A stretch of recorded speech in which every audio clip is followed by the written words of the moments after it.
イスラエルからの退避のため派遣された韓国軍の輸送機に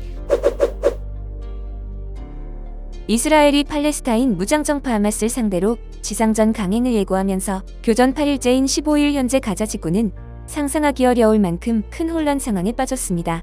뉴욕타임스는 이스라엘이 하마스를 상대로 예고한 가자 지구 지상전에 수만 명의 병력을 투입해 기습 공격을 주도한 하마스의 지도부를 제거하고 단체를 괴멸시키는 것이 목표라고 전했습니다.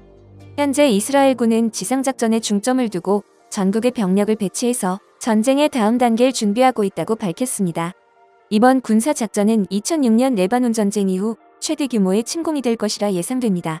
하마스는 가자 지구 안에 미로 같은 지하 터널을 수백 마일 구간으로 파놓고 활동하고 있으며 그 안에 각종 함정을 설치해 놓았다고 합니다.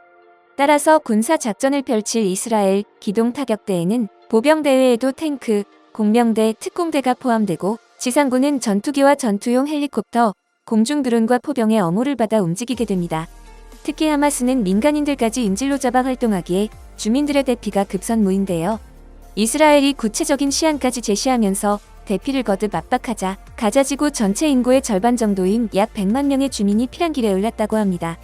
뉴욕타임스는 지상전 예고를 속보로 전하며 이스라엘뿐만 아니라 중동 지역에 있는 자국민들의 조속한 귀환을 촉구하고 있습니다.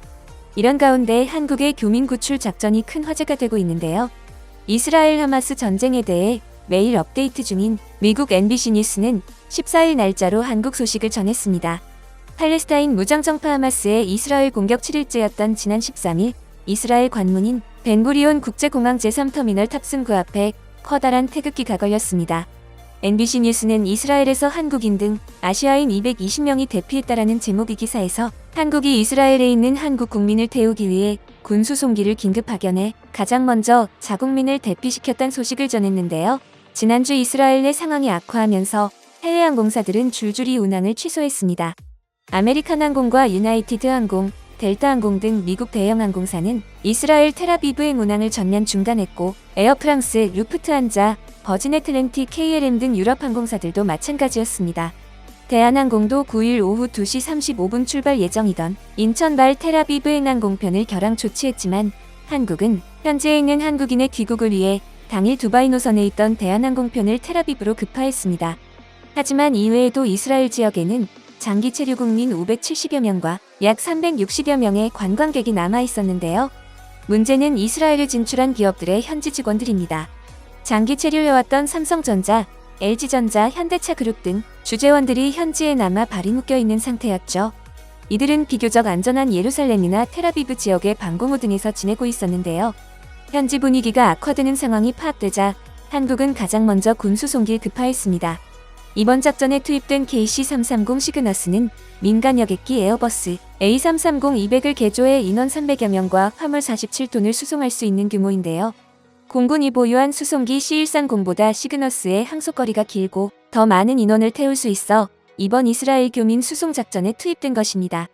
공군 다목적 공중급유 수송기인 시그너스는 하늘의 주유소라고 불릴 만큼 항속거리가 길고 장거리 전략 수송기란 장점도 가지고 있어 전 세계 어디든 직항할 수 있는 특징을 가졌습니다. 시그너스는 지난 2021년 아프가니스탄 특별기여자와 가족 390여 명을 구출하는 미라클 작전을 수행했고 올해 4월에는 수단 내전 때 현지 교민을 안전지대로 수송하는 프라미스 작전에 투입되기도 했습니다. 이번 작전 역시 이스라엘과 하마스의 무력 충돌로 민간 항공사가 취항할 수 없게 되자 체류 중인 우리 국민의 안전을 확보하기 위해 가장 먼저 한국이 나선 것이죠. 13일 경남 김해 공군 제5 공중기 동비행단에서 특수임무 부대대원들이 시그너스에 탑승해 이스라엘 교민 수송 긴급 임무를 앞두고 완벽하게 준비사항을 점검하는 모습이 공개됐는데요. 그리고 14일 밤 늦은 시각 이스라엘에서 220명을 태운 군 수송기가 성남 서울공항에 무사히 도착했습니다. 이 소식을 여러 해외 언론들이 전하자 일본에서 분노의 목소리가 높아지고 있다는데요. 일본 역시 이스라엘에 있는 자국민을 대피시키기 위한 계획이 없는 건 아니었습니다. 하지만 여러 행정 절차와 매뉴얼을 따르느라 아직도 출발을 못하고 보고 체계를 거치고 있다는 건데요. 그런데 서울공항에 도착한 수송기 탑승자는 한국인뿐만이 아니었습니다. 한국인은 장기 체류자 81명과 단기 여행객 82명을 합쳐 163명이었고 그 외에는 일본인과 일본인의 타국적 배우자 등 51명, 싱가포르인 6명이 포함돼 총 220명이 타고 있었죠. 한국인에게 좌석을 우선 배정한 뒤 좌석이 비어서 돌아오는 것보다 인도적 차원에서 남은 자리는 일본 측에 제안한 것입니다. 한국은 우선 일본 대사관에 대피 정보를 제공하고 현지 일본인들에게 집결지 위치와 시간을 메일로 통보해 주었습니다. 이를 본 일본인들은 감격해서 집결지로 달려왔고 서울까지 무사히 안전하게 돌아올 수 있었던 것입니다. 현재 일본 온라인에는 한국 정부에 감사를 표하는 반면 일본 정부를 질타하는 글이 끊임없이 올라오고 있습니다. 한 일본 네티즌은 트위터에 이것은 솔직히 한국에 감사한다며 일본 정부는 대응이 느린 수준이 아니라 인명 경시 수준이다. 국민의 생명을 지킬 생각이 없는 것이 분명하다는 글을 올리며 분노했습니다. 일본 요미우리 신문은 일본 뉴스에 이어 글로벌 뉴스를 통해서도 이 소식을 전했습니다.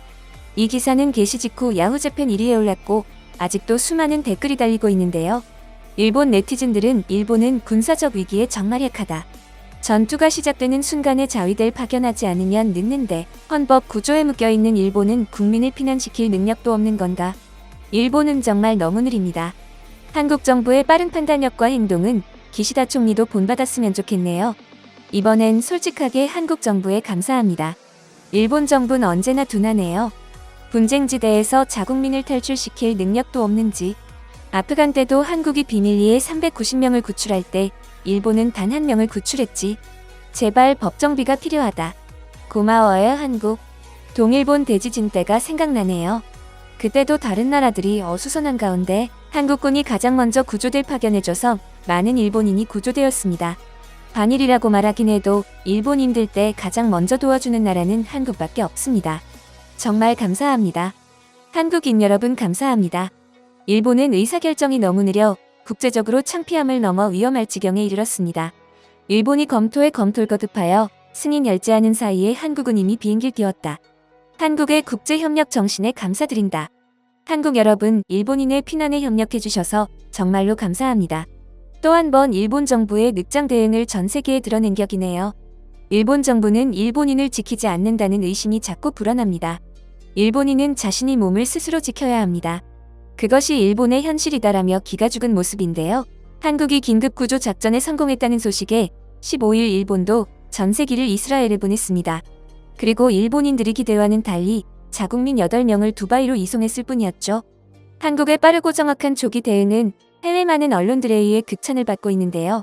가미카와 요코 일본 외무상과 미즈시마 고이치 주 이스라엘 일본 대사도 각각 한국 외교부에 감사의 뜻을 전했습니다.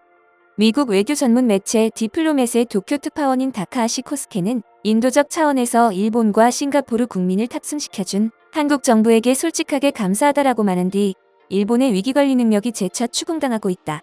한국이 한 것을 왜 일본은 하지 못했나라며 통탄을 금치 못했습니다. 불안한 현지에 있던 한국인 교민들은 텔아비브 공항 멀리서도 눈에 띄는 노란 조끼를 입은 외교부 신속대응팀 인원을 본 순간 처음으로 마음이 놓여 환하게 웃음이 나왔다고 합니다. 우리나라의 가장 빠르고 안전한 대처에 감사함을 전하며 오늘 준비한 소식 마치겠습니다. 여러분의 소중한 의견을 남겨주세요. 바쁘시더라도 구독과 좋아요 부탁드립니다. 지금까지 단골이시였습니다. 시청해주셔서 감사합니다.